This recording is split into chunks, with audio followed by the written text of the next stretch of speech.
Bueno, realmente el tema de la deontología al final se diferencia de la ética precisamente en que el incumplimiento de las normas deontológicas comporta la imposición de una sanción.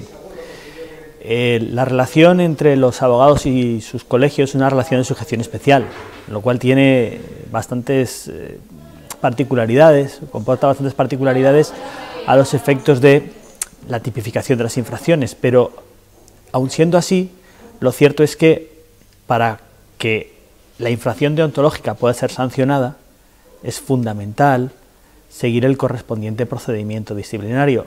Es más, la mayoría de las veces, cuando un letrado recurre a una sanción que se le ha impuesto, la mayoría de las veces que se estiman esos recursos, o al menos en la parte que yo conozco, la consecuencia estimatoria deviene de una infracción procedimental, no tanto del fondo del asunto, sino de que se ha infringido alguna parte del procedimiento. Además, yo considero que todos los ciudadanos, y los letrados también, tienen que saber cuáles son los derechos que tienen durante el procedimiento, tienen que saber los plazos en los que se tramita, los derechos que tienen a proponer prueba, cuándo lo pueden hacer, si el denunciante puede intervenir, que luego hablaremos un poco más de esto. Es decir, creo que es fundamental, dentro de la deontología, como una consecuencia inequívoca, el hecho de que conozcan el procedimiento disciplinario, porque sin ese procedimiento no hay sanción, y sin sanción no hay posibilidad de sancionar, digamos, de castigar el incumplimiento deontológico. Es lo mismo que hacerle de la deontología unas normas meramente éticas, y si son éticas, simplemente éticas, y no hay consecuencia, pues su incumplimiento no tendría sentido. Por eso creo que es importante hablar de ello.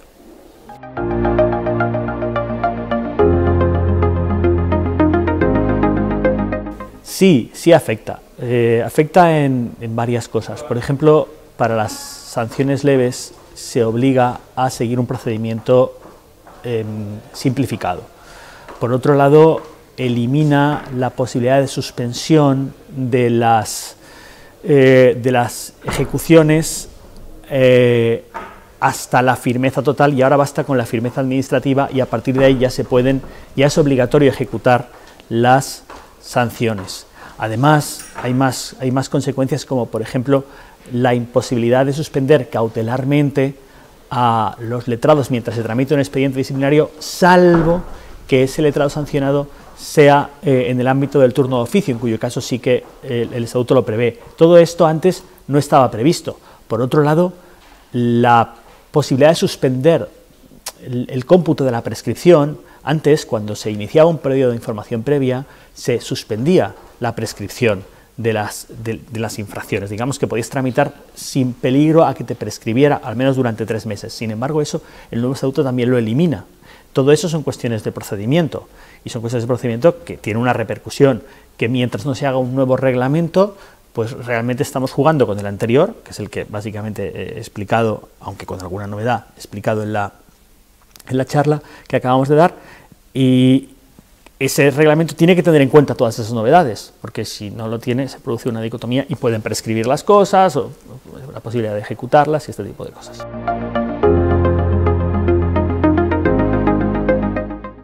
Pues precisamente, mientras no se diga otra cosa, si el procedimiento simplificado al que se refiere el Estatuto General, si no hay otra norma que lo especifique, habría que irse a la legislación general, la Ley 3915, y habla de 30 días, solo para sanciones leves. Yo entiendo que mientras no se regule, podíamos hacer una asimilación con la información previa actual, que bueno, antes se hablaba de 3 meses, ahora no se habla. O sea, realmente para las infracciones leves yo entiendo que los 30 días, mientras no se diga otra cosa. Y luego, para el resto de sanciones, que son las más relevantes, las graves y muy graves, el plazo es de 6 meses. 6 meses desde que se inicia el expediente hasta que se comunica la resolución final. No que se adopta, sino que se comunica.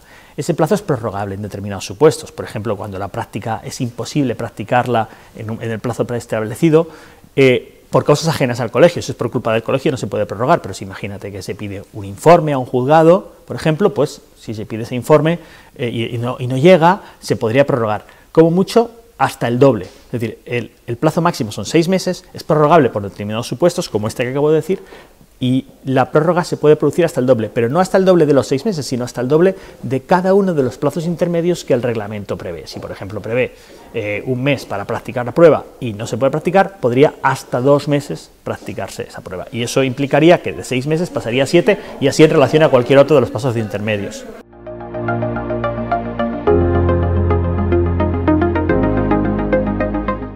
Sí. Vamos a ver, cualquier ciudadano puede presentar una queja contra el letrado, incluso aunque no se vea afectado por sus circunstancias, sino que simplemente conozca de oídas cualquier cosa, lo puede hacer. Lo que pasa es que yo creo que habría que diferenciar entre esa capacidad de denuncia, porque de hecho el colegio puede sancionar de oficio, es decir, el colegio ni siquiera necesita que alguien denuncie, de donde se deriva que cualquiera puede denunciar algo, porque si al final no hace falta ni denuncia, pues cualquiera lo puede denunciar. Pero es que eso creo que es importante diferenciarlo, y en la charla lo comento, diferenciado de lo que es el concepto de la legitimación, es decir, la posición jurídica de ese denunciante.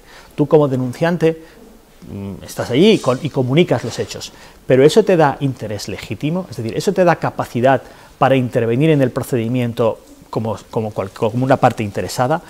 La respuesta en principio es no. Tú eres comunicador de hechos, pero luego no tienes más derechos que los que el propio reglamento te quiera otorgar, porque tú como denunciante, por el hecho de ser denunciante en sí mismo, entendido así como una burbuja, no te da el interés legítimo, en la medida en que tu esfera jurídica no se vería modificada por la resolución final que dictara el colegio, porque el colegio al final lo único que puede hacer es sancionar o archivar. Entonces la jurisprudencia se pregunta, ¿el denunciante, cuando ve que se archiva un procedimiento de una queja que él ha interpuesto, o cuando ve que se sanciona a un abogado, su esfera jurídica en qué se ve modificada? ¿Le da algún tipo de indemnización, algún tipo de repercusión? La respuesta es que no, más allá de la satisfacción moral. Y esa satisfacción moral no modifica su esfera jurídica protegida. Eso hace que el denunciante no sea interesado. Y al no ser interesado no tiene los derechos que otorga la ley a los interesados, sino que tiene exclusivamente los derechos que el reglamento le otorga. ¿Qué derechos otorga el reglamento actual? Pues básicamente a conocer la incoación de expediente, a conocer los hechos que se imputan, a formular alegaciones durante el expediente en relación a ese acuerdo de incoación y a la propia resolución definitiva, a conocer la resolución definitiva, pero no tiene derecho, por ejemplo, a recurrir esa resolución, aunque sea de archivo, salvo que se considere que tiene interés legítimo, lo cual, insisto, para eso hace falta que tenga se modifique su esfera jurídica protegida, y eso en general no ocurre.